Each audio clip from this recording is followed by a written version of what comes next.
एक वेळ देवदर्शनाच्या लाईनी जाऊलात आणि कोण जर पुढे गेलो ना तर त्याका माफी असतली, पण आज जर ह्या लाईनीत जो कोण पुढे जाय त्याचा नक्की टकली फुटतली आणि नक्की भांडणार होतील. तुमका लाईन दाखवते आणि आजची आचऱ्यातली परिस्थिती दाखवते. चला, आता मी आचऱ्याच्या पेट्रोल पंपाच्या बाहेर आहे. थंय पेट्रोल पंप तकडे आणि ही लाईन बघा आजची केवढी आहे. 2 लाईनी केलेल्या आहेत, 4 व्हीलर आणि 2 व्हीलर.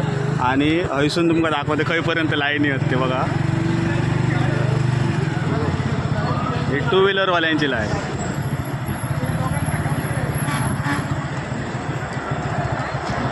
हे बघा हयसून गाडी बाहेर काढतो. हा आता हयसून हे बघा परत चालू झाली. ते आता खंय मी व्हिडिओ चालू केलेला आहे ना थंयपर्यंत दाखवतो.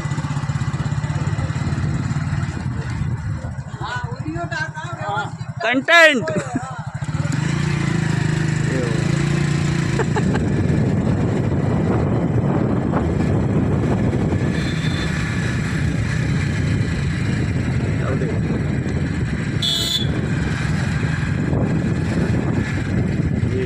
इथपर्यंत असं. एवढ्या वर्षातल्या आचऱ्यातल्या इतिहासातील ही पहिली गोष्ट असा. तुमच्याकडे जर अशीच परिस्थिती असतात तर कमेंट करून नक्की सांगा.